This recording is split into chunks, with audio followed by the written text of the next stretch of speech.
Muy buenos días con todas y con todos. Reciban un cordial saludo hoy, jueves 19 de febrero, en el marco del ciclo de conferencias Jueves de Integridad Pública. Es especialmente grato contar con la participación de servidoras y servidores públicos, profesionales y ciudadanos que nos acompañan desde las diversas regiones de nuestro país, reafirmando su compromiso colectivo con el fortalecimiento de la integridad pública y la mejora continua del Estado. Sean ustedes bienvenidos a esta jornada académica titulada Toma de decisiones éticas en contextos de presión institucional, espacio que tiene como objetivo el de fortalecer la capacidad de los participantes para identificar, analizar y enfrentar situaciones de presión institucional, promoviendo una toma de decisiones éticas alineadas con los principios de integridad y legalidad. Esta actividad forma parte de una estrategia institucional orientada a consolidar capacidades técnicas, éticas y preventivas en el servicio público. Mi nombre es Domenico Gamboa y tengo el honor de acompañarlos como moderador en esta importante sesión, que busca no solo transmitir conocimientos, sino también generar reflexión crítica sobre nuestro rol como agentes de cambio dentro del Estado. Antes de iniciar el bloque académico, quisiera transmitir el saludo institucional del doctor Manuel Augusto Pando Sánchez, director general del Centro de Estudios en Justicia y Derechos Humanos, quien expresa su reconocimiento y agradecimiento por la participación activa en este espacio de formación. En cuanto a la dinámica de la presente sesión, nuestro expositor contará con aproximadamente 70 minutos para el desarrollo de su ponencia. Posteriormente abriremos un espacio para las preguntas, las cuales podrán formularse a través de la ventana de preguntas y respuestas de nuestra plataforma. Respecto a la certificación, se informa que esta será otorgada a quienes permanezcan conectados al menos el 90% del tiempo total de la actividad y hayan ingresado con el correo electrónico registrado en la inscripción. La emisión del certificado está sujeta a la verificación del tiempo de permanencia, la correspondiente aprobación y la generación formal de la resolución directoral, proceso que tiene un plazo aproximado de 20 días. Sin más preámbulo, es un honor presentar a quien nos acompañará en esta importante sesión, el señor Alejandro Ponce San Román, quien es bachiller en Bibliotecología y Ciencias de la Información y egresado de la maestría en Filosofía con mención en Epistemología por la Universidad Nacional Mayor de San Marcos.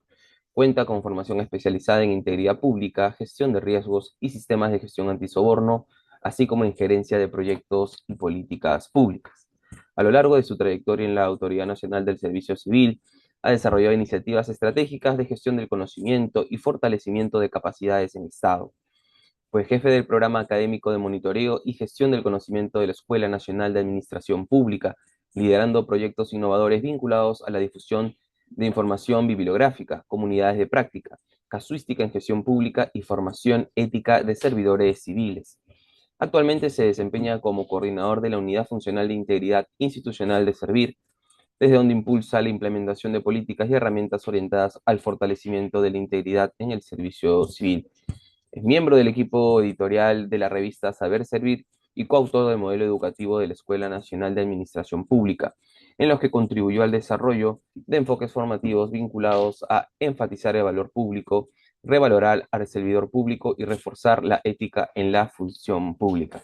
Es un gusto contar con tu presencia, Alejandro, una vez más en estos espacios. Agradecemos la disponibilidad y disposición que siempre tienes para poder compartir tus conocimientos y te dejamos a cargo de la sesión del día de hoy. Buenos días y bienvenido.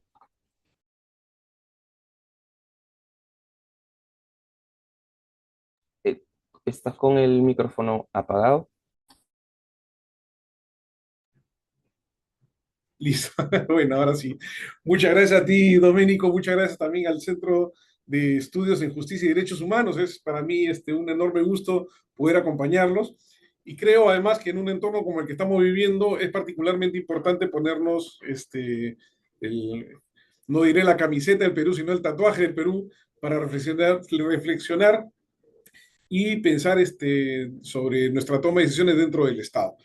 Bueno, vamos a hablar acerca de una problemática fundamental para cualquier servidor civil que tiene que ver con cómo aplicamos nuestros principios éticos en, en un Estado, en una función pública que puede llegar a veces a encontrarnos en situaciones de presión institucional, de conflictos internos, donde la toma de decisiones se vuelve compleja, ¿no?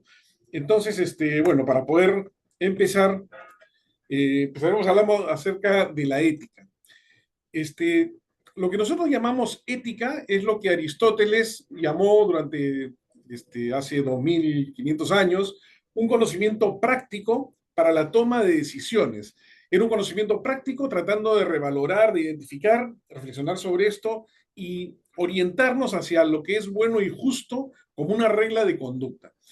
Nuestras conductas, nuestra toma de decisiones, las cosas que nosotros hacemos responden a un mundo interior y a una orientación clara que nosotros, de lo que nosotros entendemos que aporta a construir un mejor mundo alrededor de nosotros. Y eso es la idea de la ética, ¿no? Nosotros aspiramos a construir un mundo mejor. Aristóteles pensaba que la ética era necesaria para alcanzar la felicidad, pero no dejaba de tener en cuenta que nuestra concepción de aquello que es bueno y justo aspira a tener un contenido universal. Busca tener además un sustento racional. Se espera que tenga algún nivel de objetividad en la toma de decisiones, pero estos principios se aplican en la práctica en situaciones concretas y la brecha entre nuestras aspiraciones y el mundo real es lo que da origen a toda la problemática de la ética. Entonces, nosotros aspiramos a tener una conducta buscando construir un entorno mejor, un mundo mejor. Aquí llamamos nosotros conducta ética. La conducta ética es una expresión del individuo, de la voluntad del individuo de integrar y adecuar su conducta en función de aquellos principios que había considerado como algo buenos. Esto que nosotros entendemos como cosas buenas, como los principios que son positivos, no son heredados, no son entregados, son dados a nosotros y nosotros construimos nuestro mundo interior en base a principios de aquello que se nos ha educado para evaluar que son buenos. Como no somos máquinas, nosotros también tenemos la capacidad de reflexionar e ir modificando a lo largo del tiempo aquellos criterios que eran consensualmente consideramos como buenos. Y progresivamente podemos ir modificando nuestros criterios morales. Entonces, los principios éticos con los cuales nosotros nos conducimos son estables en el corto plazo, pero son variables en el mediano y largo plazo. ¿Qué faltaría para que esta definición se convierta en algo que consideremos nosotros conducta ética? Lo que falta es la idea de la convicción propia. Nosotros tenemos que actuar de acuerdo a los principios que todos observamos como buenos. Nosotros observamos a alguien que está actuando de acuerdo a los principios que consideramos buenos y no decimos que es una persona buena. Para decir que es una persona buena necesitamos estar convencidos de que esa persona actúa de esa forma por convicción propia y no porque tiene un objetivo perverso posterior, está manipulando, no porque nos está manipulando para hacerse pasar por bueno. Muy bien, ¿qué es lo que hemos descubierto a lo largo de los últimos 60 años, 80 años? Es que lo que siempre fue el terreno reservado para la filosofía, la concepción de lo que es bueno o malo, ha ido entrando la ciencia y se está desarrollando investigación científica, además acompañada pues, de experimentación, digamos, de construcción de marcos racionales para darle sentido a la ética, y la filosofía ha dejado de ser el único espacio donde se evaluaba las cosas como buenas y malas desde el punto de vista, digamos, de la ética. La ética ya es materia de investigación en ciencia. Tenemos, bueno, numerosos casos, ¿no? Pero yo quiero mencionar, por ejemplo, el caso de la economía, investigación económica, en torno a la fundamentación de la cooperación. Bueno, acá está Hayek, pero además hay otros investigadores, está Kahneman, que fue premio Nobel, donde digamos, investigó sobre la decisión, los dos modos de decidir, el modo reflexivo y lento y el modo instintivo y rápido. Simon, que también es premio Nobel, investiga acerca de las decisiones no como búsqueda de la optimización de la decisión. Lo que decía Simon es que nosotros no decidimos en función de lo que es óptimo, sino de lo que es suficientemente bueno. Tenemos el caso de Thaler, que investiga la gestión de incentivos, cómo nosotros, mediante pequeños empujoncitos, podemos orientar la conducta de las personas. En el ámbito de la psicología, ahí hay una cita de Kohlberg, pero no es solamente Kohlberg, que es el que diseña la taxonomía de cómo evoluciona nuestra mente moral. Tenemos el caso de Piaget, que es el que desarrolla la concepción de que la moral se va desarrollando a lo largo del tiempo y que nosotros vamos aprendiendo la moral igual que aprendemos la matemática o aprendemos el lenguaje. Turiel desarrolla, por ejemplo, una investigación y encuentra que, de acuerdo a sus investigaciones, el daño es concebido desde que somos niños como el mal universal. Hay una concepción compartida por absolutamente toda la humanidad de que el mal está asociado al daño. En la antropología también se ha investigado, tenemos el caso de Schroeder, pero además tenemos el caso de Fichte. En el caso de Fichte, por ejemplo, él descubre que hay algunos principios que son de moral universal, como la pureza o la santidad, y que no tienen nada que ver con el daño. Schroeder además identifica que lo que nosotros llamamos ética o las concepciones de ética típicamente occidentales y típicamente individualistas es un caso absolutamente anómalo. Lo normal en el mundo es un pensamiento más de carácter social, la ética entendida menos como concepción del bien, de la concepción del bien individual y más como concepción de lo que es mejor para el grupo. Tenemos finalmente el caso de la psicología social. El caso de Heidegger es el más emblemático. Él identifica cuáles son los 6 componentes que construyen todas las éticas funcionales que en el mundo han sido, pero además está Schiller, que fue premio Nobel de Economía, que habló acerca de la aplicación de la psicología de masas en los mercados financieros y cómo la toma de decisiones en aquel espacio donde, digamos, se espera la mayor racionalidad, porque te estás jugando tu plata, en realidad también estaba fuertemente involucrada con la psicología de masas, ¿no? Es decir, la problemática de la ética ha dejado de ser un espacio exclusivamente de la teoría y la filosofía y se ha convertido en una problemática que abarca ya también la investigación científica. Pues bien, ¿esto por qué es relevante? Porque nosotros en el ámbito de la gestión pública tenemos que incorporar la ciencia, la tecnología, la racionalidad en el proceso de toma de decisiones. Y entonces, los componentes que yo voy a utilizar a lo largo de esta presentación para tratar de, digamos, de sustentar el proceso de toma de decisiones en un contexto de conflicto, en un contexto de crisis, va a estar sólidamente asentada en estos 2500 años de historia de la filosofía y todo lo que está evolucionado. Pero claro, se trata de ámbitos digamos, que se han creado en momentos históricos diferentes. Lo que pasa es que en el mundo contemporáneo los hemos ido incorporando de forma natural y de diversas maneras, ¿no? Por ejemplo, en el caso de Aristóteles, él habla del bien común.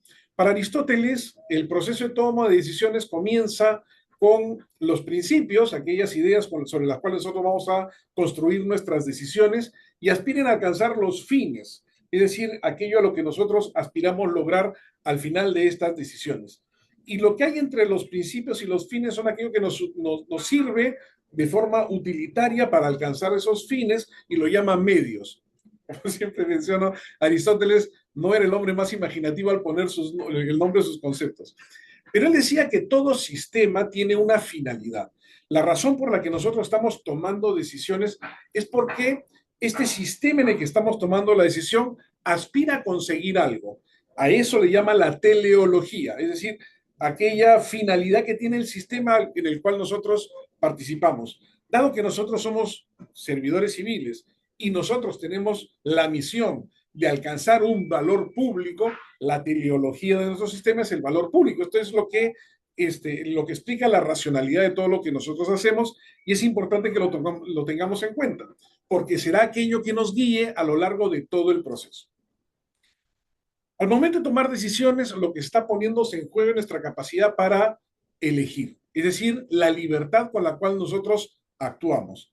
Esta libertad no es la visión del adolescente que piensa que ser libre consiste en hacer lo que uno le da la gana. No, la libertad no consiste en hacer lo que uno le da la gana, porque nosotros estamos limitados al momento de tomar la decisión. ¿Qué es lo que nos limita?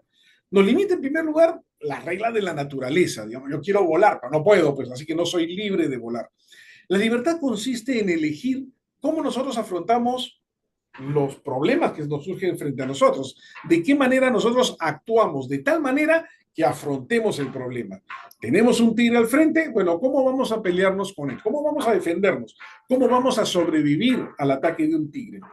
Es por eso que Hegel habla de la conciencia del deber como límite de la libertad. Él dice, claro, nosotros, antes de tomar la decisión, tenemos que pensar cuál es nuestro deber y en función del deber, elegir aquello que es, digamos, lo que nos corresponde, ¿no? Entonces, la libertad está limitada y desde el punto de vista de Hegel está limitada por nuestro deber. Por ejemplo, frente al tigre, nuestro deber es mantenernos vivos. Entonces, tenemos teleología como finalidad del sistema. Estamos en el ámbito de un sistema de gestión pública. Bueno, ¿cuál es nuestra teleología? Crear valor público. Y nosotros, operando dentro de este sistema, ejercemos la libertad, pero no de una forma absoluta y libre. Tenemos una libertad limitada por nuestra conciencia del deber. Nosotros vamos a actuar en función de nuestra responsabilidad como gestores públicos, como funcionarios públicos, como servidores públicos. Entonces hay una conciencia del deber que limita el proceso de decisiones en el Estado. Luego tenemos ya a nivel más individual que nosotros, aún dentro de la conciencia del deber, seguimos manteniendo determinados límites y esos límites están dados por nuestra propia moral personal, la ética personal con la que nosotros operamos, cuáles son los principios con los que nosotros tomamos decisiones. Y entonces Kant hace referencia a los imperativos categóricos, es decir, ideas que nos obligan, de ahí que sea un carácter imperativo, y entonces estas decisiones que nosotros tomamos, estamos obligados a tomarlas porque nos parece imposible que nosotros transgredamos ese límite. Estamos forzados a cumplir aquellos principios que desde el punto de vista de Kant deberían ser universales para todos, pero que nosotros asumimos como propios. El típico problema es, por ejemplo, tú tienes hambre, tienes mucho hambre, pero tienes realmente muchísimo hambre y no hay nada de comer. ¿Se te ocurre a ti la idea de comerte a tu hijo? No, es imposible, digamos, está bloqueado en tu conciencia la posibilidad de comerte al hijo. Es una idea tan aberrante que no estarías dispuesta a pensarla, porque hay un imperativo categórico que impide que cruces esa línea. Y ese imperativo era justamente el de la conciencia de qué es lo que nos limita los medios legítimos, por ejemplo, al momento de tomar decisiones. Luego está en el proceso decisional propiamente dicho, la ética pública nos exige que nosotros actuemos con racionalidad al momento de tomar decisiones. Aquello que nosotros hagamos mientras estamos tomando decisiones debe ser racionalmente defendible. Tenemos que tener una racionalidad. Por ejemplo, el deber de motivación, ¿en qué consiste? En expresar racionalmente por qué la decisión que estamos tomando era la más adecuada. Y esta decisión racional en el mundo contemporáneo debe estar basado claramente en la ciencia, ¿no es cierto? Debe haber una justificación de causalidad, una línea causal que una la decisión que estoy tomando con el efecto que deseo conseguir. Esta racionalidad es, por ejemplo, defendida por Max Weber al hablar de la racionalidad burocrática. Él decía que el Estado supone una institucionalidad que está más allá de los deseos y anhelos individuales. Funciona para conseguir un valor que sea de interés de la sociedad en su conjunto. Entonces, la racionalidad burocrática debe estar claramente basada dentro de los límites de la ciencia, pero enmarcada en un proceso decisional propio del ámbito del sector público. Y finalmente, quiero apelar a Santo Tomás de Aquino, que habla de la prudencia como aquella capacidad que tiene la persona o el ejercicio de la persona para tomar decisiones utilizando la mejor información disponible para lograr el mayor bien posible, ¿no? Entonces, Santo Tomás expresaba la idea de la prudencia como una necesidad en la conducta de las personas como la mejor forma de tomar decisiones. Y en el ámbito del Estado, cuando nosotros tomamos decisiones, esa decisión desde un punto de vista tiene que ser racional por una parte y proporcional por otra. Nosotros no podemos, digamos, matar moscas con cañonazos. Lo que tenemos que actuar es actuar en función de la proporcionalidad. Aquellas cosas que el bien que tenemos que lograr debe ser proporcional al consumo de recursos que estamos gastando para lograrlo. Cuando nosotros tenemos que tomar una decisión de sanción a alguna mala conducta, esa conducta deberá ser sancionada en la proporción del daño causado, pero nosotros no podemos matar a una persona porque se robó un lapicero. Entonces, queda claro que existe ideas de racionalidad y proporcional en la toma de decisiones. En nuestras decisiones, además, nosotros actuamos en función de imperativos categóricos, hay límites a nuestras decisiones. En nuestra función pública tenemos límites, como lo menciona Hegel por su conciencia del deber. Y todo este proceso está enmarcado en una teleología. Nosotros actuamos para lograr un fin determinado. ¿Qué es lo que sabemos acerca de cómo funciona el Estado? El Estado, digamos, la mejor forma de describir, digamos, qué es lo que hace el servidor público es apelar al modelo principal agente que describe de qué manera se producen todos los procesos de delegación. En el Estado también. En este modelo hay dos actores, está el principal y está el agente. El principal es aquella persona que, digamos, sabe que tiene problemas y necesita resolverlos. Por algún motivo no está en capacidad o en condiciones de resolverlo por sí mismo. Y sin embargo tiene recursos para poder resolverlo. Entonces el principal será aquella persona que tiene un problema, necesita resolverlo y entonces sabe cuál es su objetivo. Se marcó una teleología. El principal puede buscar a alguien que le ayude a resolver su problema porque tiene los recursos para lograrlo. Por algún motivo él no lo va a hacer. Y entonces esta persona busca a un agente. El agente, para poder contribuir a resolver el problema, necesita, de forma inevitable, tener algunas características. Tiene que tener un conocimiento específico para poder resolver los problemas, tiene que tener habilidades específicas para poder resolver el problema y tiene que tener la actitud adecuada para resolver el problema. Imagínate que se te rompe la cañería en tu casa, tú eres el principal, necesitas arreglar la cañería, pero tú no sabes resolverla, no sabes nada de plomería, entonces buscas a un gasfitero. Y el gasfitero tiene conocimientos de cuáles son los tipos de tubos que se necesitan, cómo es el cemento, cómo se rompe una pared. Tiene habilidades porque él puede romper la pared sin tumbar la casa, cosa que yo sería incapaz de hacer, y tiene la actitud de afrontar una cañería rota que apesta horriblemente, cosa que yo seguramente tampoco podría hacer. Este agente tiene capacidades para resolver problemas. Yo, que soy el principal, no la tengo. En el ámbito público, la nación tiene un problema, necesita desarrollarse, defender los intereses permanentes de la nación, y entonces necesita gente que la proteja. Y entonces, a ver, ¿quién defiende las fronteras? Necesitamos soldados. ¿Quién defiende la seguridad ciudadana? Necesitamos policías. ¿Quién hace justicia dentro de... necesitamos un poder judicial.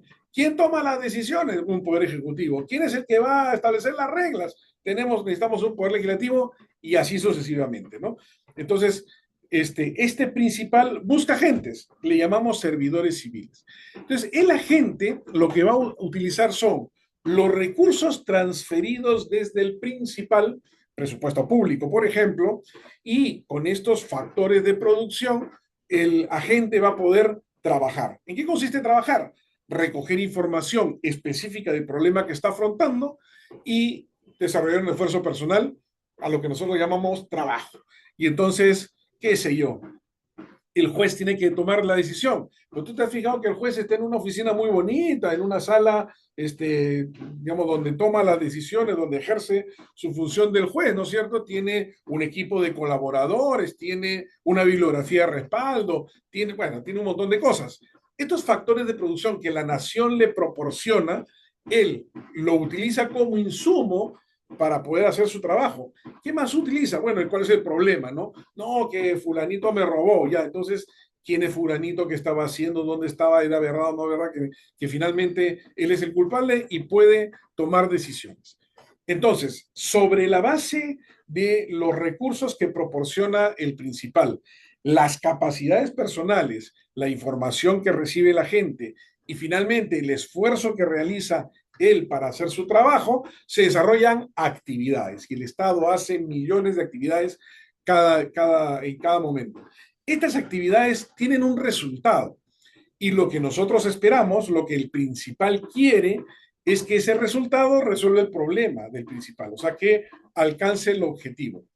Pero ¿por qué en primer lugar el gasfitero o el servidor público estaba trabajando en todo esto. ¿A mí qué me importa que se haya roto? O sea, el gafitero puede decir, ¿a mí qué me importa que se haya roto tu cañería?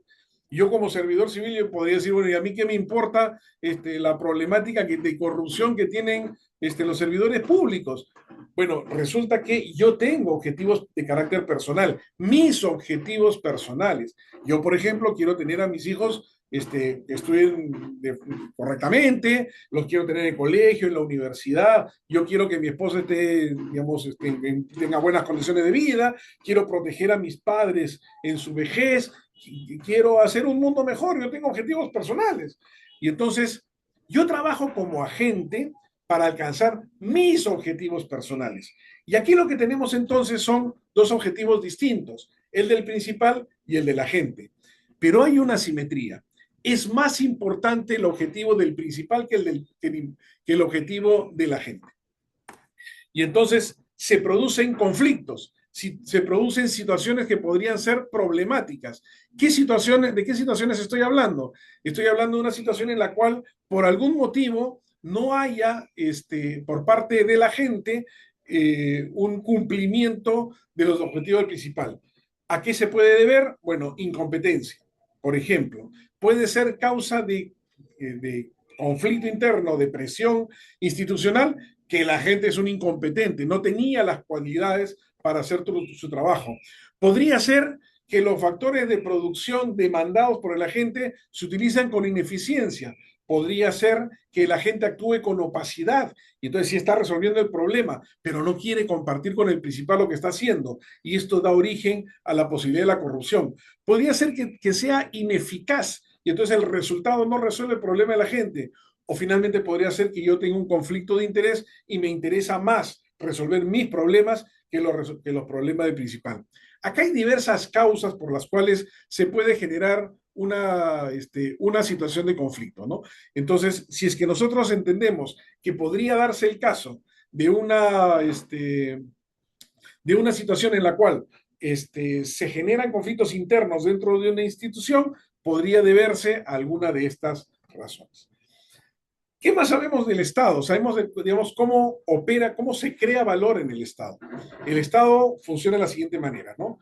Hay un actor político a quien nosotros hemos elegido para que tome decisiones en representación nuestra, y esta persona llega al Estado con el objetivo de tomar decisiones. Y él define cuál es el objetivo de la política pública. ¿Qué deberíamos hacer como Estado? Entonces, tiene una hipótesis de política, tiene la idea de que si es que hacemos algo determinado, vamos a tener un impacto positivo en la sociedad. Entonces, en el ámbito político surge una hipótesis de política que busca realizar actividades que tengan impacto positivo, se entiende. Y entonces, en el ámbito político, lo que hace es asignar los recursos para que el servidor civil, el ámbito técnico, genere productos y servicios públicos que son colocados a disposición de la sociedad civil para que la sociedad civil lo consuma y obtenga resultados directos. Y cuando se suman todos los resultados, habrá un impacto. Por ejemplo, viene el COVID-19 y la hipótesis de política es vacunemos a la población. ¿Por qué? Porque una persona vacunada tiene menor riesgo de graves secuelas en el COVID, ¿no? Como resultado del COVID. Entonces, la hipótesis de política es vacunemos a todos. Eso va a tener impacto social positivo.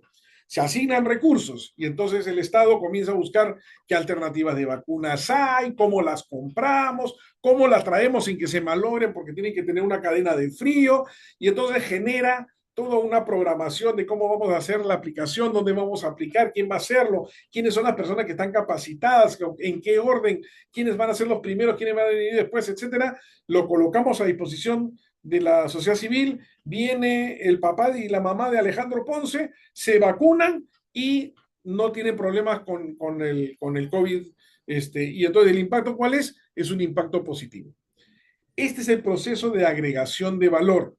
¿Funciona perfecto? No, no funciona perfecto. Hay muchas cosas que pueden generar problemas aquí y dar lugar a dificultades en nuestro, este, en, eh, en la ejecución de las políticas públicas, ¿no? Entonces, Por ejemplo, podría darse el caso que en el ámbito político surjan problemas. Por ejemplo, presión de autoridades indebidas al ámbito técnico. La expectativa o la implementación de un patrimonialismo, cuando usan el Estado como si fuera su chacra, sesgos ideológicos que en lugar de apelar a la racionalidad, se colocan los lentes de una ideología particular y son incapaces de ver la realidad y solamente actúan en función de lo que dicta una ideología determinada, que por definición es un pensamiento irracional que oculta la realidad de los hechos, o finalmente que toman decisiones sin información suficiente y en lugar de utilizar la mejor información, utilizan información sesgada, información parcial, y entonces el impacto probablemente sea negativo. El problema podría venir por la presión de las autoridades. Entonces, fuentes de presión institucional podría ser las autoridades o podría ser la presión de pares, cuando el servidor público se encuentra con que sus compañeros de trabajo son los que le ejercen una presión indebida.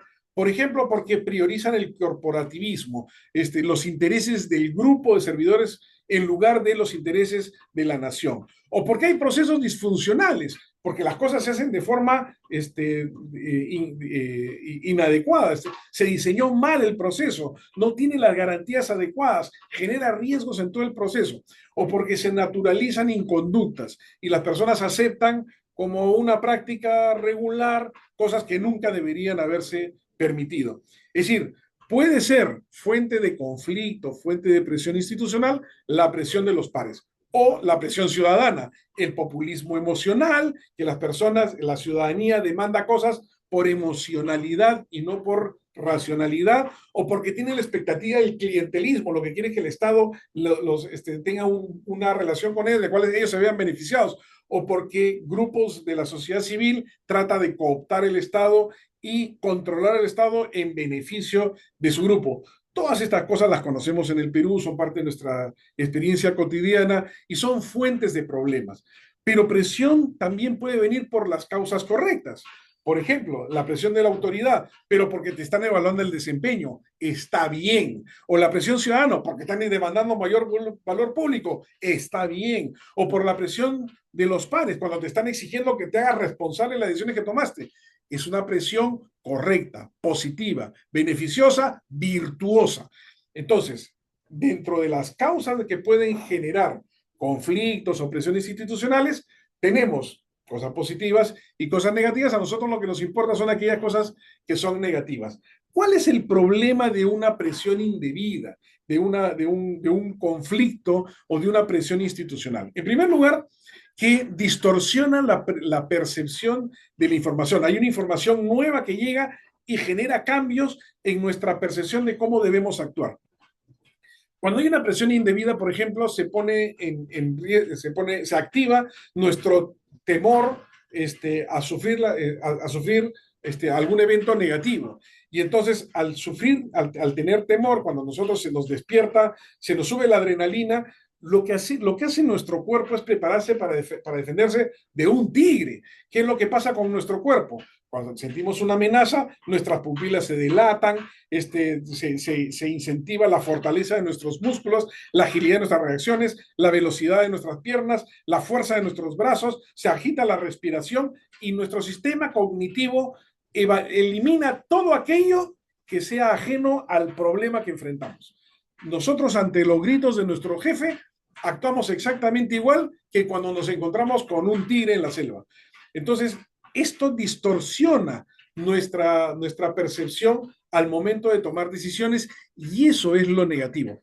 Cuando existe presión, cuando existen conflictos internos, cuando nosotros nos vemos sometidos bajo una presión, reaccionamos como reaccionan los monos. Y entonces al reaccionar de esa manera tenemos problemas al tomar decisiones y eso genera incertidumbre e impredictibilidad.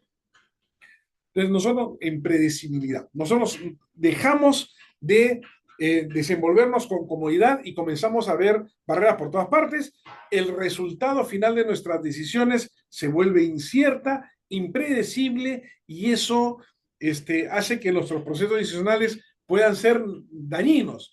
Finalmente se modifique el esquema de incentivos y nosotros dejamos de actuar de tal manera que podamos optimizar nuestras competencias para resolver los problemas del principal.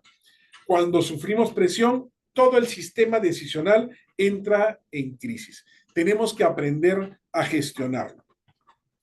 Entonces, ¿cómo podemos gestionar esta situación? Tenemos, por ejemplo, digamos, un esquema de un árbol decisional, este,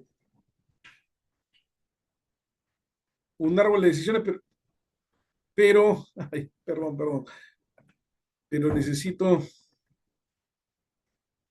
este, necesito mejorar la presentación.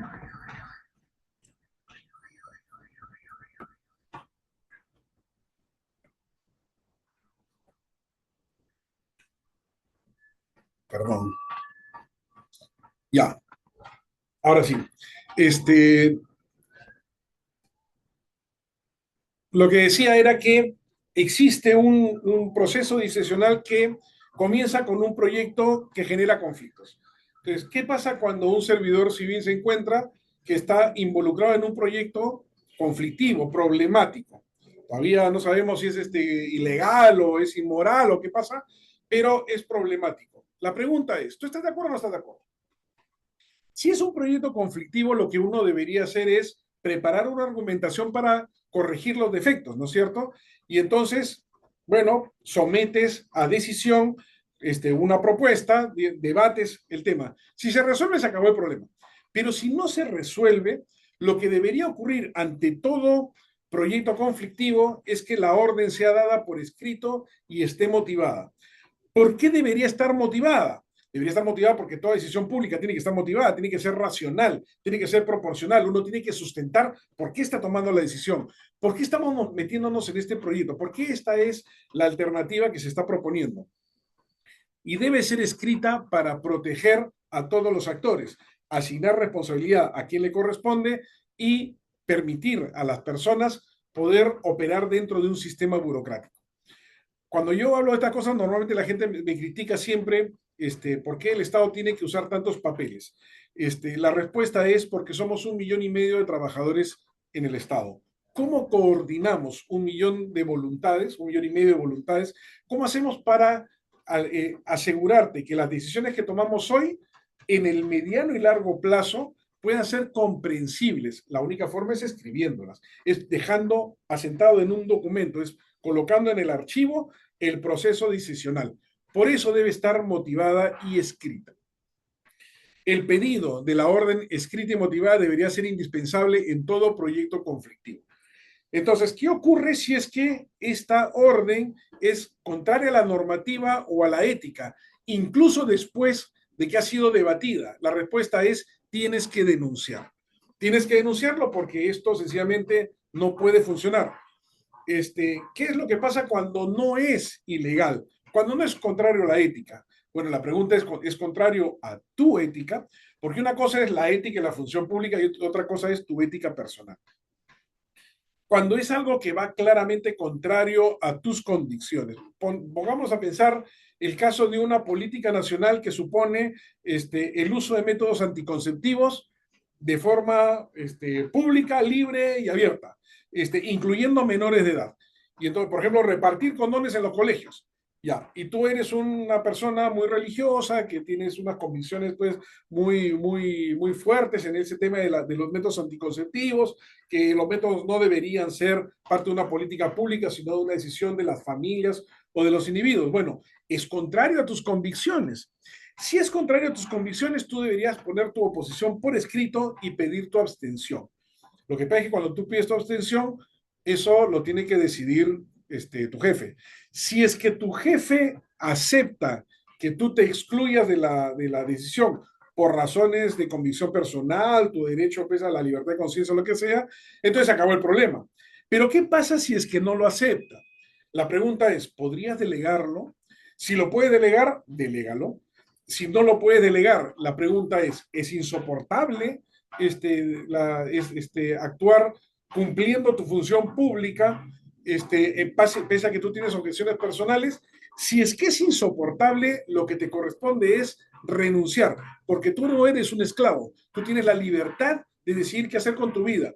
Y si es completamente imposible actuar de determinada forma, a pesar que no es contrario a la ética pública y tampoco es ilegal, entonces lo que te corresponde es renunciar. El trabajo en el Estado no es la única alternativa de trabajo en la sociedad. El trabajo en el Estado no es un derecho de todos. El trabajo en el Estado es algo que solamente debe ser ejercido porque tiene una vocación de servir al ciudadano. Si tú no tienes vocación de servir al ciudadano, si es que tú priorizas tus objetivos personales antes que el bien público, no te corresponde trabajar en el Estado y lo que corresponde es que renuncies. No está mal, es virtuoso, te mereces la felicitación de todos, está bien que renuncies. Pero si no es insoportable, si puede resistir, si tú encuentras que el valor público compensa tu insatisfacción personal, lo que te corresponde es implementar la decisión creando el mayor valor público que sea posible. Este es el proceso decisional. ¿Qué pasa cuando tienes que crear el mayor valor público, pero tú no estás satisfecho con la decisión que tienes que implementar? Es decir, no es tan grave como para que renuncies. Te pongo un ejemplo. Tú eres policía y tienes la llave de la celda y has metido a una persona que fue capturado infraganti cometiendo un delito atroz, una violación. Te lo tienes metido en la cárcel, tú lo ves a él y dices, qué bien el sistema funciona, está en la cárcel ese delincuente. Y viene la orden del juez que dice, abre la puerta y déjalo libre. El juez es el que tiene que tomar la decisión en el sistema público, tú tienes que obedecer las órdenes del juez, pero ves que él es culpable y te sientes terriblemente mal de dejarlo libre, porque es culpable, pero el juez dice que salga libre. ¿Qué puedes hacer? Pero si lo encontraron infraganti, ¿cómo puedes hacer? Y entonces tú tienes que hacer una evaluación. ¿Es insoportable la idea de abrir la celda? Si es insoportable, deja a la policía. Tú no puedes ser policía. Tú tienes que actuar como servidor público dentro del sistema de la seguridad ciudadana. A veces el sistema falla. Esperemos que no falle, hagamos todo lo posible para que no falle. Pero también eres consciente que, aunque dejes libre a esta persona y luego seguramente será, ojalá, castigado y vuelto a poner en la cárcel, aunque tú lo dejas libre en este momento, tú eres consciente que meter a la cárcel a muchos otros delincuentes ha compensado el sufrimiento que tienes. Si es que piensas así, dices, bueno, voy a implementar el mayor valor público posible, incluso obedeciendo la orden del juez. Entonces, en este proceso, la idea es, tú no estás indefenso ni eres una máquina, tú no eres una entusiasta tuerca del sistema. Tú eres una persona que toma decisiones y asumes tus responsabilidades. Y entonces, ¿qué pasa cuando tienes que tomar una decisión que te parece, que te fastidia, que te molesta, que no estás de acuerdo con ella, pero tú eres consciente que tienes que tomarla? Primero, porque priorizas la función pública y segundo, porque no eres una máquina, tú eres una persona. Lo que recomienda Landis y Fernández es que en estas situaciones lo que debes hacer primero es estabilizarte, tomar distancia del problema, evaluarlo de forma desapasionada y objetiva y actuar con realismo. Si es que tú renuncias como policía en la cárcel, eso no va a impedir que esta persona salga libre. Otro policía es el que tendrá que abrir la puerta, pero que la puerta se va a abrir, se va a abrir. Cuando el Estado toma una decisión, no depende de ti implementarla o no implementarla. Tú eres un funcionario público, tienes que cumplir con la decisión implementada. En eso consiste la democracia, en eso consiste un Estado de Derecho.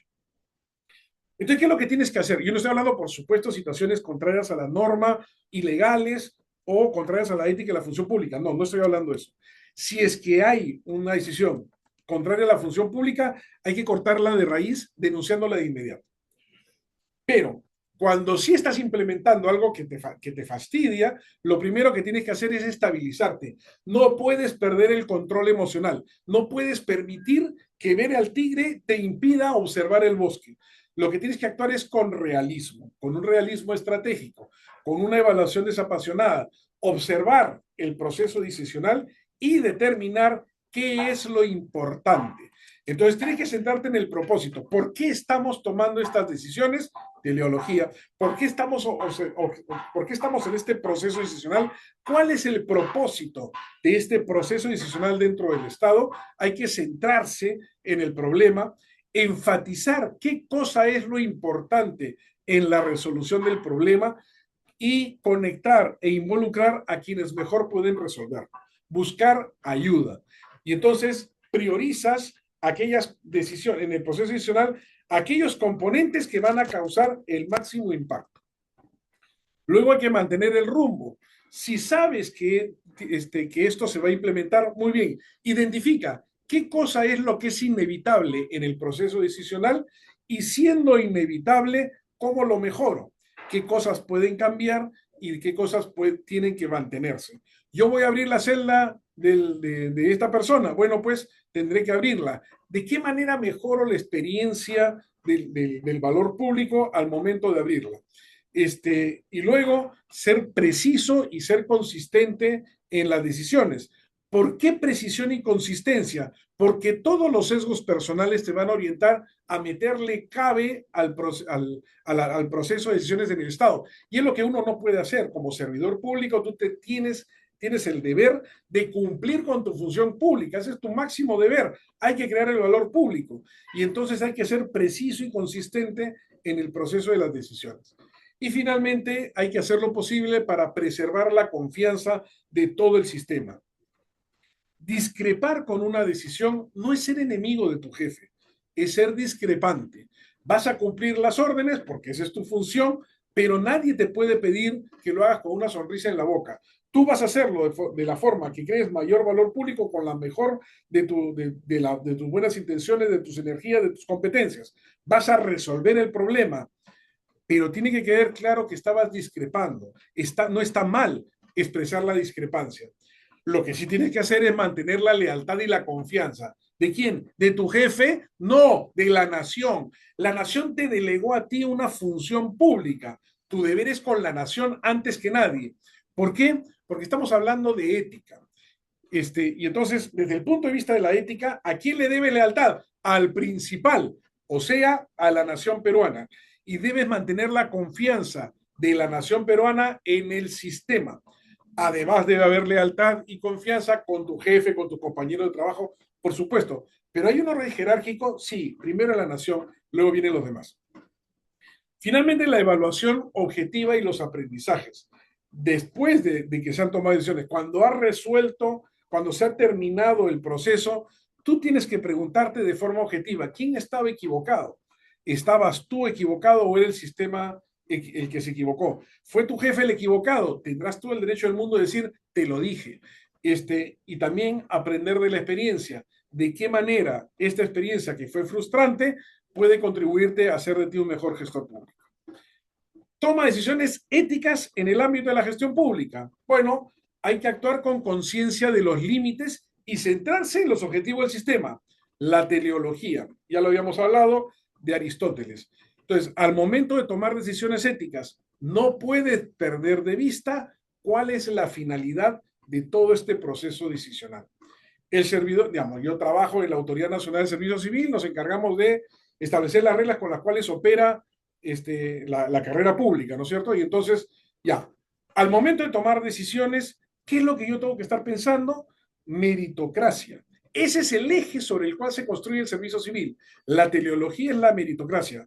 Por lo tanto, todas las decisiones que se tomen desde el punto de vista de la Autoridad Nacional del Servicio Civil deben orientarse a proteger la meritocracia, porque esa es nuestra teleología. Gracias, Aristóteles. Tenemos que tener un principio de legalidad. Nosotros como Estado tenemos que actuar en el marco de las leyes. ¿Qué diferencia hay entre el ciudadano y el servidor público? El ciudadano hace todo aquello que no está prohibido y el Estado, el servidor público hace todo lo que le permite la ley. ¿Qué diferente? En el Estado tenemos las manos amarradas por las leyes, la cabeza amarrada por el código de ética de la función pública. Nosotros somos un monstruo capaz de ejercer una violencia infinita y sin embargo estamos amarrados. Solo podemos hacer lo que la ley nos permite y solo podemos pensar lo que el código de ética nos permite. Y entonces este Estado es un monstruo, tiene un enorme poder, pero está amarrado, solamente puede hacer aquellas cosas que beneficien a la ciudadanía. En cambio, el ciudadano puede hacer todo lo que la ley no le prohíbe. Es completamente diferente. Él tiene límites, tiene paredes, es libre dentro de las paredes, pero no está amarrado. Esa es la diferencia entre el servidor público y el servidor y el ciudadano privado. Entonces, el principio de legalidad establece una libertad con límites y además establece que hay medios que son legítimos y medios que son ilegítimos. Se elige un presidente y tú no estás de acuerdo. ¿Qué hace? Ay, golpe de Estado, golpe de Estado. No, no, espérate, en el marco de la ley. Entonces, los límites y los medios legales estructuran, perdón, los medios legítimos estructuran de qué manera el servidor público opera con el principio de legalidad. Luego hay que identificar los incentivos perversos a los que nosotros estamos sometidos. Entonces, preocupémonos por los límites subjetivos, el imperativo categórico con el cual operamos. Entonces, sentido de urgencia. ¿Cuál es el problema del sentido de urgencia? Que nos impide ver el mediano y el largo plazo. Formas de resolver esto, toma decisiones siempre pensando qué va a pasar ahorita, después, mucho después, qué va a pasar en los próximos 10 minutos, en los próximos 10 meses, en los próximos 10 años. El método del 10-10-10 es una excelente herramienta para afrontar una situación urgente. Tenemos que actuar con sentido de urgencia, entonces tenemos que tomar decisiones rápido, sí, pero no, pero sin perder de vista que cuando tú enfrentas una urgencia, psicológicamente pierde de vista el mediano y largo plazo. Y eso hay que garantizarlo en el proceso de toma decisional. También hay que evaluar tu conflicto de intereses. Allí donde tú estás tomando decisiones, ¿hay algún conflicto de interés? Tú sales ganando de alguna manera si es que haces esto o haces lo otro. Si es que tú estás en un conflicto de interés, no debes decidir. En un conflicto de interés, la clave está en que una persona no decidir no porque se vaya a beneficiar de la decisión, sino porque no está siendo neutral al momento de tomar las decisiones.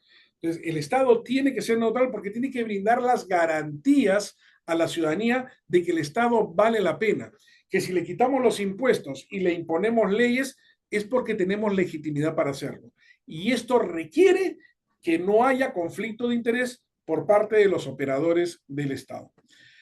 Finalmente, los sesgos cognitivos. Los sesgos cognitivos te impulsan a pensar de una manera determinada y te hacen creer, te engañan, tu mente te engaña y te hace pensar, te hace creer que lo que estás haciendo era lo correcto. Los sesgos cognitivos son muy numerosos. Un ejemplo, un ejemplo clave es el que nosotros tenemos la tendencia de aceptar cosas que están mal en la medida en que podamos defendernos racionalmente. Si nosotros podemos echarle la culpa a otro, o podemos decir me confundí, o podemos decir, ay, me agarraste desprevenido, entonces ese es un sesgo cognitivo que te va a engañar y te va a hacer que aceptes cosas que estaban mal. Se hace un experimento, se entrega en una caja, en la caja se cobra un cheque y a la persona le dan más dinero del que decía el cheque. Y entonces el cajero que entrega el dinero está terriblemente ocupado, corre por acá, corre por allá, le dan el cheque, le interrumpen, lo ves estresado al cajero, saca más dinero y te lo entrega. De acuerdo al experimento, casi el 80% de las personas reciben el dinero y como se dan cuenta que el cajero estaba tan ocupado, dicen, el cajero se equivocó. La culpa no es mía, se da la media vuelta y se van con el dinero. Pero cuando el cajero, aunque esté muy ocupado, le entrega el dinero y le pregunta, ¿todo bien? La persona se da cuenta que está todo mal y se ve forzado a devolver el dinero. ¿En qué porcentaje? En un 60%. ¿Qué es lo que descubrimos? Es que hay un 20% de ángeles, hay un 20% de demonios y hay un 60% de personas normales. Las personas normales aprovechan la posibilidad si es que tienen un argumento para poder aceptarlo. Entonces, defiéndete de tus sesgos cognitivos. Entiende que hay imperativos categóricos y hay racionalidad. La racionalidad te demuestra que estabas equivocado. El imperativo categórico te obliga a obedecer a tu racionalidad. El funcionario público no puede incurrir en sesgos cognitivos. Los insumos para tomar decisión. Tú tienes que utilizar la mejor información disponible para tomar decisiones. Tienes que tener claridad acerca de cuál es la cadena causal que sustenta el proceso de decisiones. ¿Por qué estás seguro que ese resultado se va a alcanzar si es que utilizas estos insumos? Entonces, tiene que haber una cadena causal que sustente de forma científica y objetiva que determinada causa provoca determinada consecuencia. Tienes que ser racional en el proceso de toma de decisiones. Y finalmente tiene que ser proporcional. Y entonces tienes que evaluar las consecuencias, tienes que evaluar los montos presupuestales, tienes que estar al tanto de cuánto gastas y cuánto obtienes de beneficio. Tiene que haber una evaluación de una proporcionalidad. El servidor público tiene que ser prudente al momento de actuar. Y entonces, estos son los criterios con los que uno debería tomar decisiones, ¿no? Estos son los, digamos, los elementos que uno debería tomar al momento de tomar decisiones. Centrarse en objetivos, principio de legalidad, control del sentido de urgencia, control del conflicto de interés, control de los sesgos cognitivos, recoger la mejor información disponible, tener clara la cadena causal correcta para la toma de decisiones y evaluar las consecuencias. Y con todos estos elementos, el servidor público tiene que tomar decisiones. Y cuando tome decisiones, ¿qué debería asegurar en el mejor de los casos? Fíjate que estamos en el ámbito de la ética. Los principios éticos pretenden ser universales, pero se aplican en situaciones concretas. Yo no puedo pretender darles digamos, la solución a todos los problemas. No hay un solo terno para todos los cuerpos. Entonces, voy a dar algunos elementos que deberían siempre ser tomados en cuenta al momento de decidir. Pero claro, depende siempre del contexto concreto.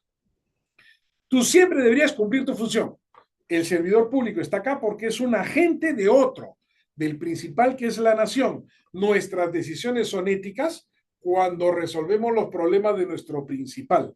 Nuestro principal es la nación peruana, tiene intereses permanentes que debe defender, tiene objetivos nacionales que tiene que alcanzar, tiene que desarrollarse. Y entonces nuestro objetivo es alcanzar esa función, cumplir nuestra función como agentes. Segundo, actuar con imparcialidad y debida diligencia.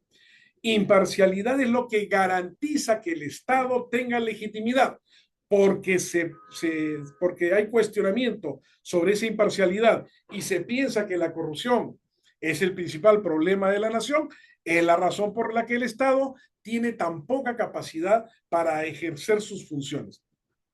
Si no hay gobernabilidad, si la gente dice el Estado no llega por aquí, el Estado no está presente, ¿por qué se debe? Se debe a que se percibe como parcial, no como imparcial. Y la corrupción y la falta de neutralidad en el Estado no es una broma. Esto mata, mata de verdad, mata gente concreta, mata personas individuales y nosotros las hemos conocido. Durante el COVID murieron 200.000 peruanos. ¿Por qué? Porque no le hicieron caso a las decisiones que tomaba el Estado para proteger a la población de esa enfermedad. Salían sin ponerse las mascarillas, salían y no controlaban bien la lavada de manos, la limpieza del alcohol, se juntaban en grupo, etcétera. Esta situación provocó la muerte de 200.000 peruanos. Fue resultado de que la gente no confía en el Estado porque lo considera corrupto. ¿Cómo podemos volver a recobrar la legitimidad del Estado? Con imparcialidad y con debida diligencia. Nuestra función pública nos obliga a actuar así en nuestros puestos de trabajo, individualmente, todos y cada uno, y luego en el agregado de todos podremos revincularnos con la ciudadanía. El Estado en este momento se encuentra en esa crisis de legitimidad. Tenemos que maximizar la imparcialidad y la debida diligencia en nuestras decisiones. Siguiente, tenemos que proteger al inocente. Si algo sabemos en términos de la ética universal, la ley de oro de la ética universal, aquella de tratar a los otros como quisieras que te traten a ti mismo, esa ley de oro tiene un componente todavía más, el corazón de diamante, digamos, es proteger a la gente inocente. Cuando tú estás, digamos, cuando tú pretendes que seas ser tratado como tú tratas a los demás, ¿no es cierto? Estás pensando en gente inocente. Porque cuando estás pensando en gente culpable, no estás pretendiendo que te traten igual que a los culpables. Cuando tú eres culpable de algo, tú quieres que los demás te perdonen. Pero cuando otros son culpables, tu primer impulso es que se hagan responsables y hay que castigarlos. Pasó con Sendero Luminoso. Sendero Luminoso era, o sea, un equipo de torturadores y genocidas, ¿no? Un partido perverso del mal.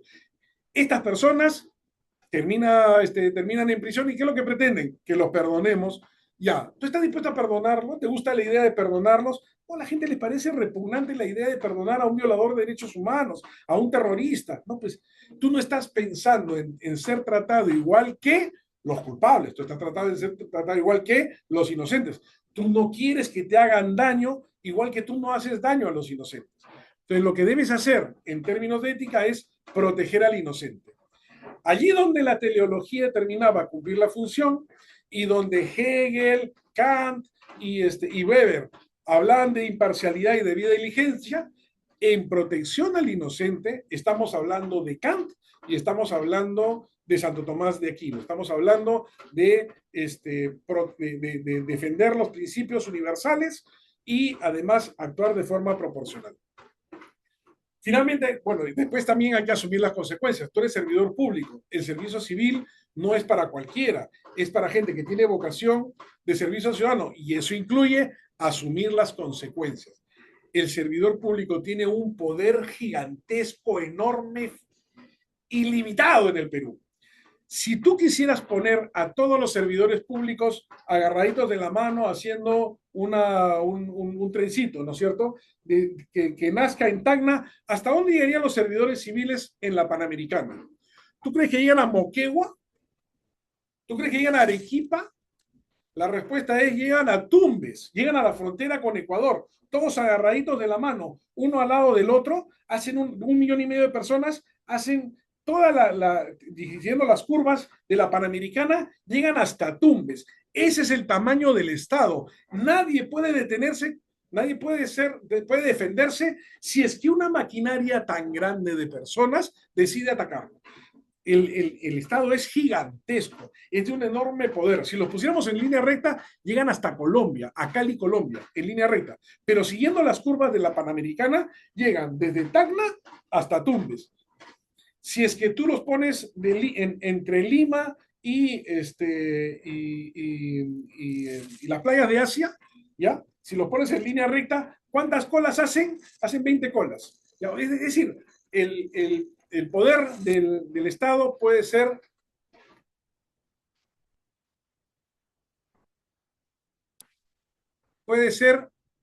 enorme. Bien, y entonces, si tú tienes un poder tan enorme por ser servidor público, si detrás de cada, si detrás de cada, si es que detrás, me parece que se interrumpió algo, si es que detrás de cada decisión tuya hay 1,5 millones de personas que te están respaldando,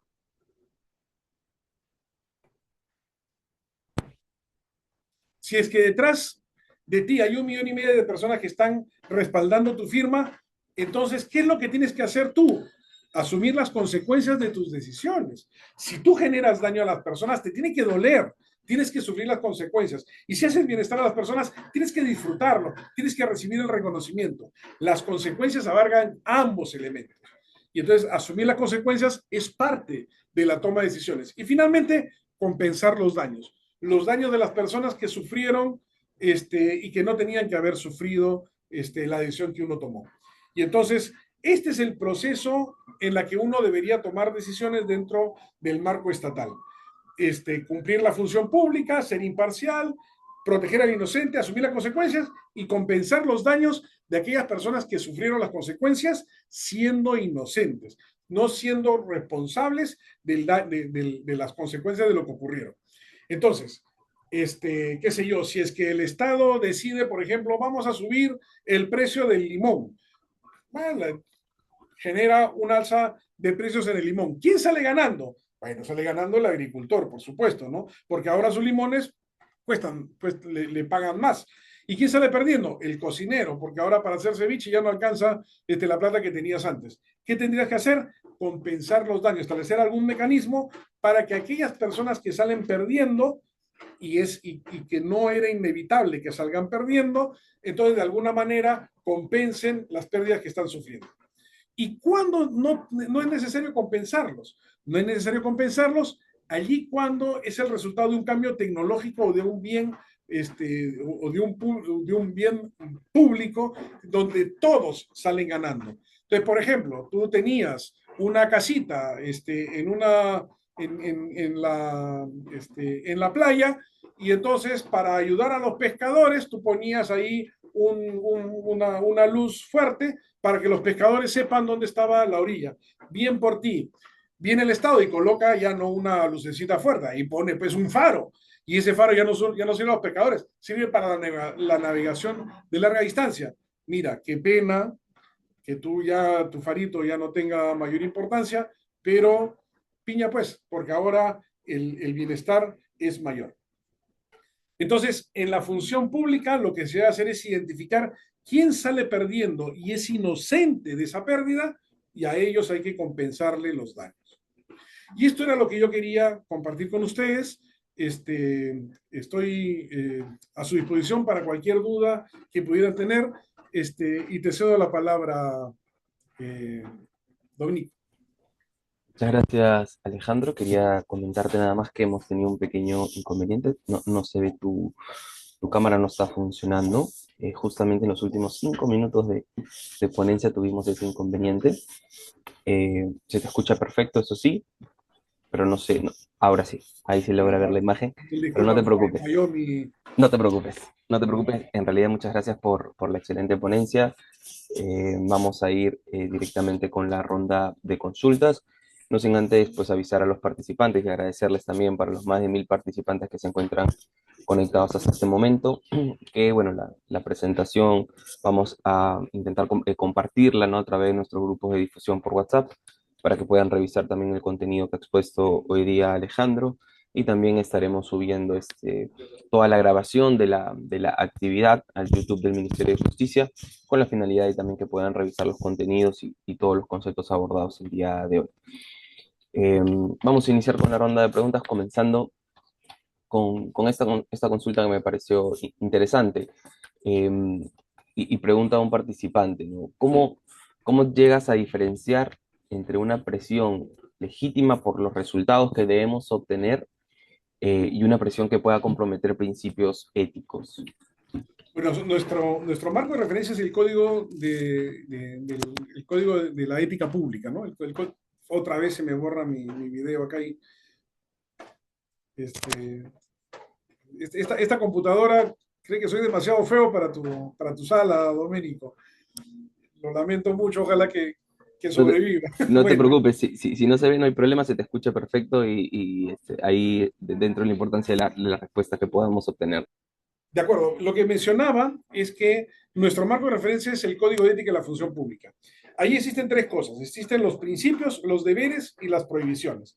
Los principios son las ideas con las cuales tenemos que empezar a tomar decisiones. Sin estos principios no podemos decidir en el Estado.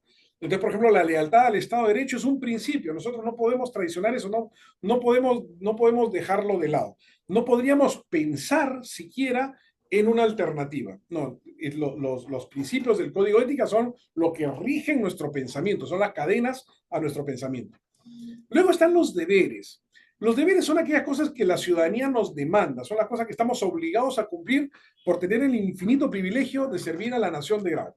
Y entonces estos deberes se nos exigen y nosotros aceptamos que vamos a cumplirlo porque trabajamos para el Estado.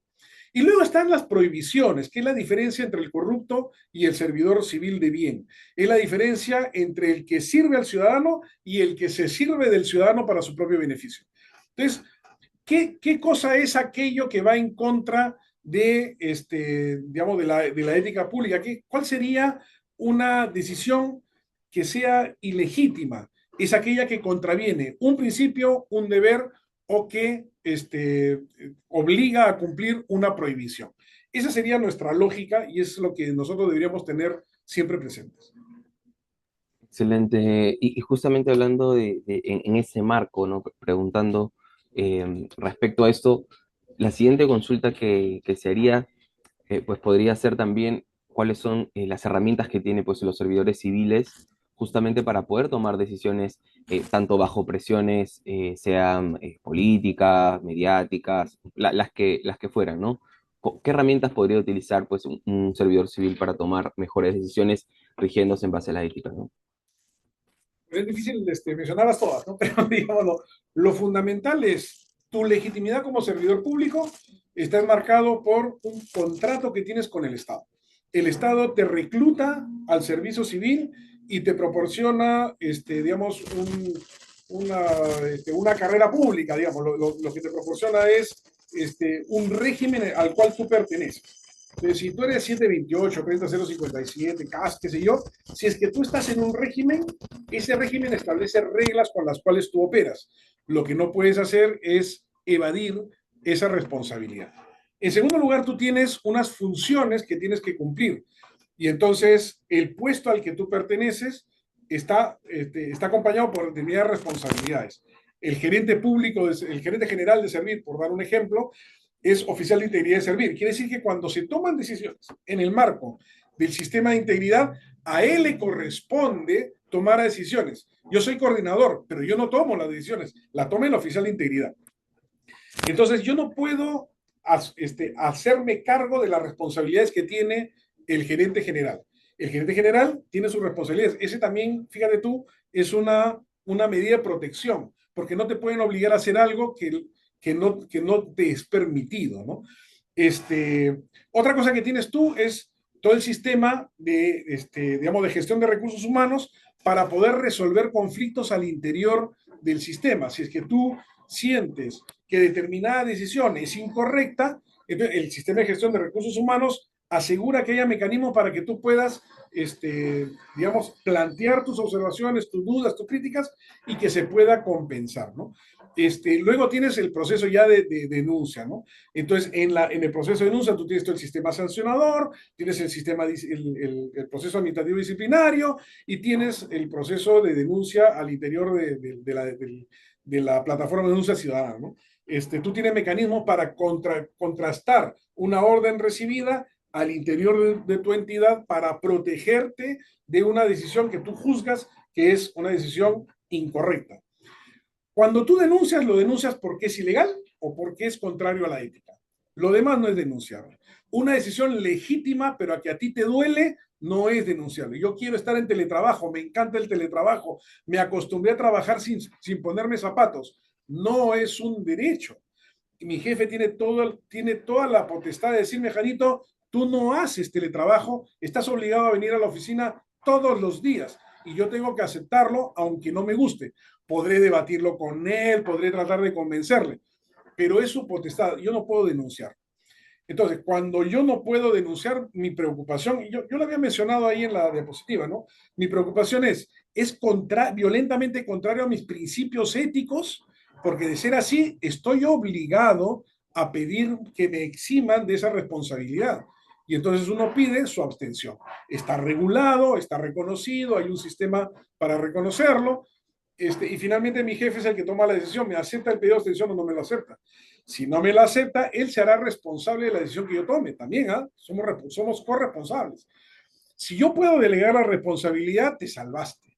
Pero claro, es muy difícil que te digan que no si se podía delegar. En todo caso, siempre hay la alternativa de tratar de delegar la responsabilidad. Y si no se puede delegar, tú pregúntate si es insoportable o no es insoportable. Y la última herramienta es la carta de renuncia. La carta de renuncia es la bomba atómica, es la última medida. Una vez que tú la tomaste, se acabó. La carta de renuncia no es un poder negociador, no es una amenaza. Cuando tú renuncies, renuncias una sola vez y se acabó y es una sorpresa para todos. No debería ser parte de una negociación. Porque si alguien te negocia la carta de renuncia, debió haberte negociado antes tus convicciones.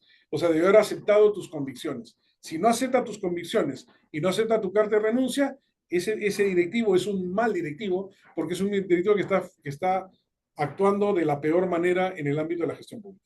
Entonces, estas digamos, son un montón de herramientas y todas ellas se enmarcan en el marco del Estado de Derecho.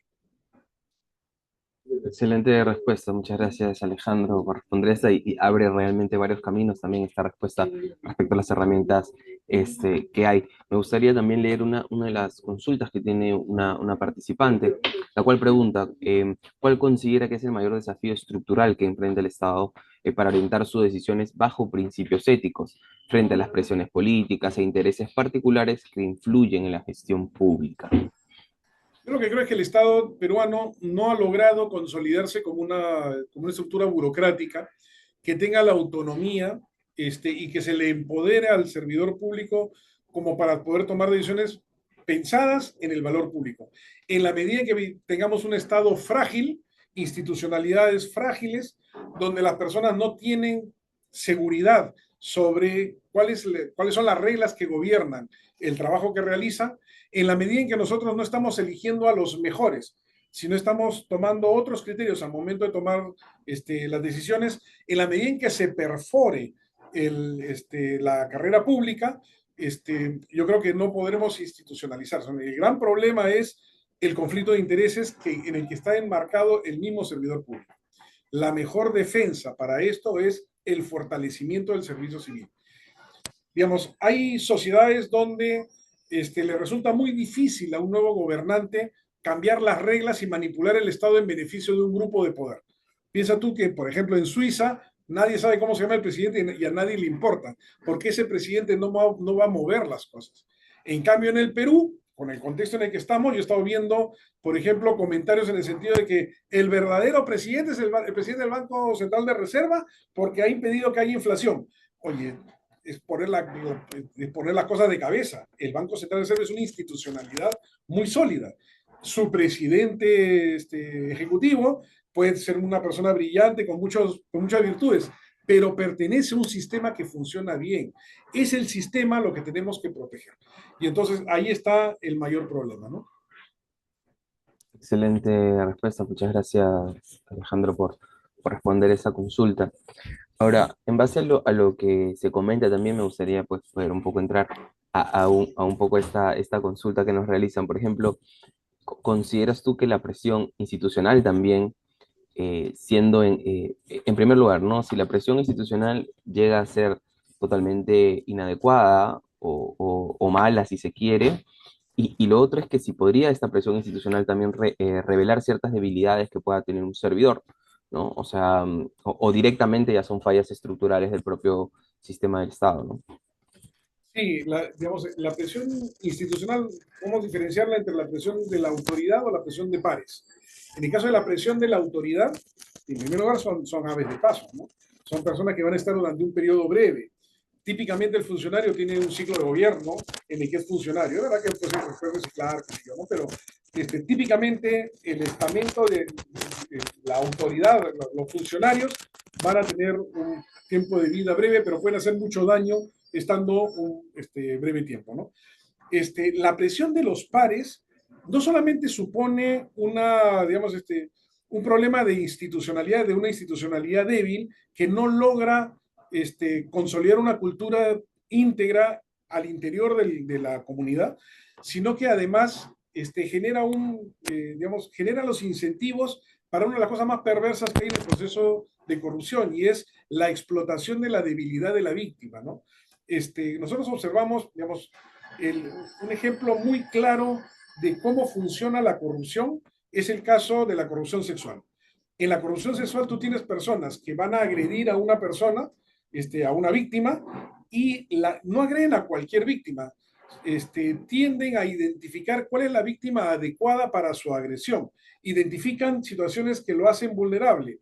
Qué sé yo, es una persona aislada, es una persona que no ha logrado madurar emocionalmente, es una persona que se encuentra sin una red de soporte alrededor, es una persona que necesita la dependencia con el agresor. Es decir, identifica razones por las cuales uno lo puede atacar. Y ese es el problema de las instituciones débiles. Está rodeado de gente, cada uno de los cuales tiene un potencial de corromperse y tiene además un potencial corruptor. Y entonces existen más probabilidades de que caigamos en una dinámica donde sea agredida una persona, se busca la corrupción de una persona porque el sistema está funcionando mal. Entonces, sí es muy valioso el esfuerzo por consolidar la cultura integral al interior de las instituciones y a eso apunta, por cierto, la Política Nacional de Integridad. Excelente, Alejandro. Sí, igual siguiendo con todo lo que todo lo que está, las consultas que se están realizando y también las respuestas que se está dando, me gustaría hacer la consulta que hace un participante respecto a que si bien, parafraseando un poco el texto que nos manda es, si bien existen decisiones, si se quiere, que aún siendo legales, resultan éticamente cuestionables. Entonces, debería revisarse quizás ese marco normativo para cerrar esos vacíos y fortalecer la protección del interés general, o ya es algo que no se puede de cambiar, o siempre vamos a tener ese tipo de comportamientos, ¿no? Que al final hay una frase que es el del papelito aguanta y siempre vamos a tener que acostumbrarnos a ese tipo de comportamientos dentro de la gestión pública. No, es una pregunta tan valiosa, tan importante y hay que recordarla siempre, ¿no? Las leyes cambian y las leyes deben cambiar para basarse en el sentido de justicia. Digamos, nuestra sociedad se creó no alrededor de las leyes, se creó alrededor de la ética, de la moral social. Los grupos humanos se construyen en función de valores compartidos. Y entonces estos valores compartidos permiten a los grupos humanos progresar. Algunos grupos humanos progresaron tanto que generaron civilizaciones y esta civilización construyó aparatos burocráticos para administrar los recursos comunes. Estos aparatos burocráticos se sustentaban en la moral, no en las leyes. Las leyes vinieron después. Y eso lo razón, por ejemplo, todo el mundo conoce la historia de Israel, del pueblo judío que está en el Antiguo Testamento. Es una historia que todas las sociedades han vivido, ¿no? Es una cosa muy parecida. Ahí lo que comenzó fueron los principios morales y la gente se regía por 10 normas morales. Luego vienen las leyes. Y cuando viene la ley, bueno, vienen más de 600 instrucciones ya taxativamente escritas, qué sé yo, pero las leyes son construcciones posteriores y solamente son aceptables si es que responden a los principios morales. La ley tiene que basarse en los principios morales de la comunidad de referencia. Luego el Estado sigue haciéndose cada vez más grande. Ya en el momento actual estamos hablando de estados que son permeables a influencias globales. Ya no se rigen solamente en función de los principios morales de la sociedad peruana, evidentemente. Y entonces, claro, ahora comienza a haber filtros en los cuales cosas que nosotros podemos considerar inmorales y se filtran dentro de nuestras reglas, de nuestras leyes y de nuestras normas. ¿Qué debemos hacer en esa situación? Tenemos que aspirar a cambiarlo, tenemos que buscar esa modificación, tenemos que sentirnos llamados, además, a cumplir un rol dentro del marco de la lucha política para imponer los intereses de los grupos a los que nosotros pertenecemos. Es absolutamente legítimo.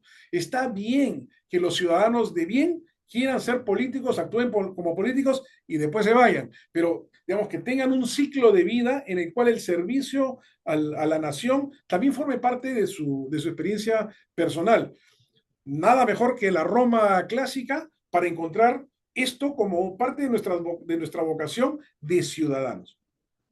Entonces, no debemos nunca renunciar a la aspiración de acercar las leyes a aquello que nosotros valoramos como principios morales. Pero no perdamos de vista que la moral es una moral de grupo, es una moral del sentido de pertenencia. Los valores compartidos con mi equipo de Fulvito no son mis valores compartidos con mi iglesia.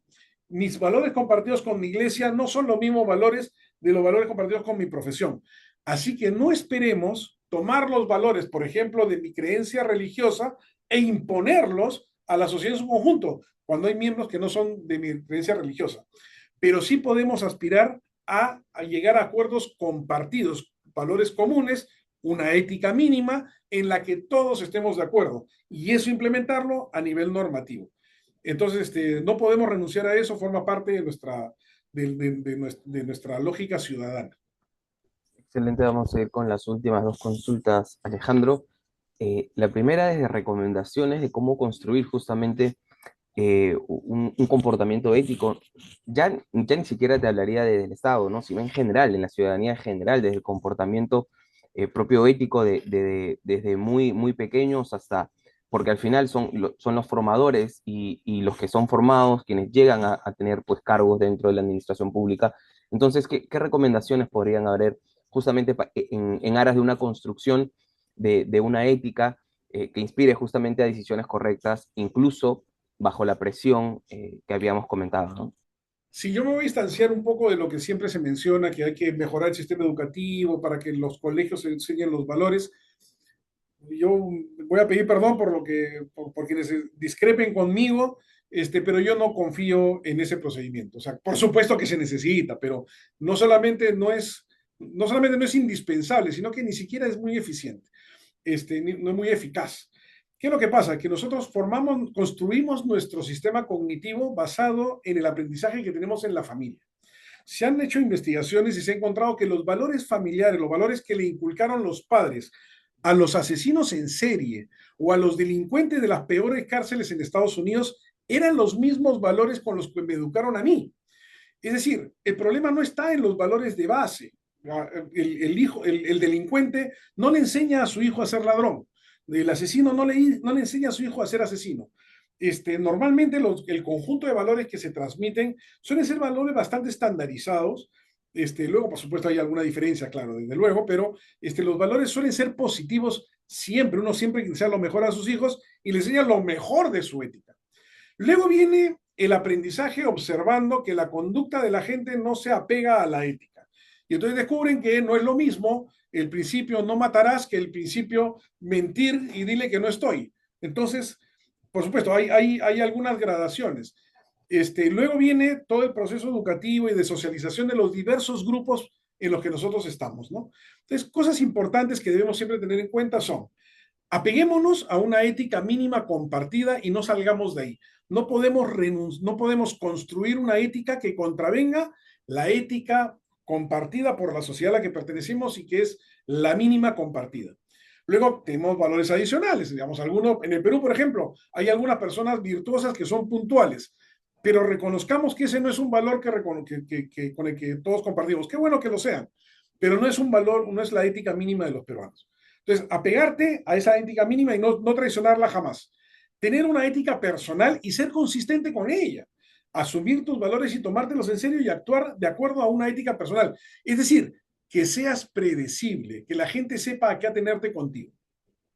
Luego viene el tema de el esquema de incentivos. Tú tienes que construir esquema de incentivos para que la gente actúe de tal manera que, actuando de la forma más deseable, ellos se vean beneficiados. Y eso asegura que la gente, de forma racional, actúe en función de su propio bienestar y de esa manera ayude a todos a la vez. Es decir, son un montón de cosas, ¿no? Tenemos que vivir en una sociedad que no sea la de Pepe el Vivo, la de llego tarde no importa, la del hecho de la culpa a los demás. Digamos, esa cultura de la informalidad tan típicamente peruana, tenemos que romperla. Tenemos que lograr que sea funcional y beneficiosa para todos, con esquemas de incentivos correctos, con personas éticamente comprometidas y que tengan credibilidad y predictibilidad, y luego valores compartidos que sean funcionales en la sociedad peruana, sobre lo cual también hay muchísimo más que decir, ¿no? Excelente, muchas gracias por la respuesta y también por esa perspectiva, ¿no? Diferente como proposición. También, y bueno, para finalizar ya la conferencia, estamos llegando a los últimos minutos de la actividad, sí quisiera resaltar una consulta que me pareció interesante respecto a un sector que es el sector de salud, ¿no? Y la pregunta iba, obviamente parafraseando, justamente en este sector donde se protege, ¿no? Un derecho fundamental, y los pacientes también se encuentran en una situación, un estado de vulnerabilidad, ¿cómo el servidor puede tomar decisiones éticas firmes sin generar justamente confrontaciones también? Porque acá hay un punto de ya no presión de repente institucional, sino de la finalidad, ¿no? Del servicio público. Entonces, ¿cómo se puede, cómo podemos o cómo se puede el servidor público tomar esas decisiones cuando no aceptan también razones institucionales, ¿no? Que muchas veces son lo que exponen los servidores y justamente la persona, el cliente, ¿no? No lo acepta como tal. Claro, acá hay dos elementos distintos, ¿no? Uno tiene que ver con la conducta ética, la conducta ética tiene que tener los criterios que yo había mencionado, tiene que tener una teleología, límites claros, proporcionalidad, deberes personales, qué sé yo, ¿no? Una racionalidad burocrática. Este, digamos, desde el punto de vista de la ética, las decisiones que tú tomes tienen que estar orientadas a crear el mayor valor público que te sea posible dentro de la capacidad que tú tienes y de los recursos de los que tú dispones. Luego, una vez que tú aspiras al mayor bien posible, viene el problema de la gestión. Independientemente de que algo sea importante, muy importante, terriblemente importante, como la vida humana, los recursos no alcanzan para todo y tienes que tomar decisiones de gestión. Entonces tienes que asignar los recursos en función de todas las necesidades que tienes. Esto es particularmente importante porque la ciencia avanza de una forma muy rápida y actualmente existen, por ejemplo, hay digamos, tratamientos moleculares, digamos, con tecnología pues, muy avanzada, que te puede curar algunos cánceres. Pero el mercado de ese tipo de productos es terriblemente pequeño. Y como es un bien muy deseado, pero la cantidad disponible de medicamentos es muy limitada por leyes económicas, el valor de precio es muy alto. Y entonces, claro, tú puedes salvar vidas con eso, pero si cada tratamiento te cuesta 1 millón de soles, 1 millón de euros, la pregunta es a cuánta gente realmente vas a poder tratar dado la limitación disponible de medicamentos. Entonces tú tienes que pensar, ¿qué hago? ¿Salvo una vida humana que es un valor máximo o atiendo, qué sé yo, a 40.000 personas quemadas? Entonces, con los mismos recursos voy a poder atender una política u otra política. Y tienes que tomar las decisiones. Unos ganan, inevitablemente, otros pierden. Hay un componente ético, sin duda. Hay perdedores inevitables, sin duda, pero tienes que decidir por razones económicas. Los recursos no alcanzan para todos. Y en esas decisiones, por supuesto, va a haber un sufrimiento ético. ¿Qué haces con eso? Actúas de acuerdo a lo que debes actuar. Tomas decisiones, porque no puedes dejar de tomar decisiones, enmarcadas en la búsqueda del mayor valor público posible. Lo haces de forma neutral y con debida diligencia. Lo haces protegiendo a los inocentes, a tantos inocentes como puedas, sabiendo que algunos probablemente no puedas alcanzar a proteger. Asumes tu responsabilidad y finalmente compensa los daños ahí donde puedes, hasta donde los recursos te alcancen. ¿Qué es lo que no debería ocurrir? No debería ocurrir, por ejemplo, que salud, en lugar de preocuparse de brindar las mejores condiciones para el Instituto del Corazón, el INCOR, destine recursos a comprar una camioneta de lujo eléctrica para el presidente de salud. Ese es el problema. O sea, el problema es la asignación de recursos, pero de acuerdo a lo que debe ser y no a lo que a veces conviene más a algún grupo pequeño, ¿no? Excelente, Alejandro. Muchas gracias por la respuesta. Muchas gracias con esta última consulta. Estamos dando por finalizado la conferencia del día de hoy, agradeciendo a las más de 1.000 personas conectadas hasta este momento, agradeciéndote a ti, por supuesto, Alejandro, por la disposición que has tenido para poder presentar tan importante conferencia con tantas reflexiones que nos ha llevado no solamente la exposición, sino también las preguntas y consultas que han sido atentamente respondidas por tu persona. Estamos compartiendo en el chat pues algunas indicaciones. Tenemos, bueno, lo de la biblioteca virtual de Minjus, tenemos un grupo de WhatsApp donde pues ahí estamos compartiendo usualmente tanto las presentaciones que usan los ponentes como las próximas conferencias que vamos a tener durante todo el año, y también estamos compartiendo, por supuesto, la encuesta de satisfacción con la finalidad de recibir la retroalimentación correspondiente por parte de los participantes con la finalidad de mejorar estos espacios académicos. Sin más, quiero agradecerte nuevamente, agradecer a los participantes y desearles que tengan una bonita tarde. Muchas gracias a todos.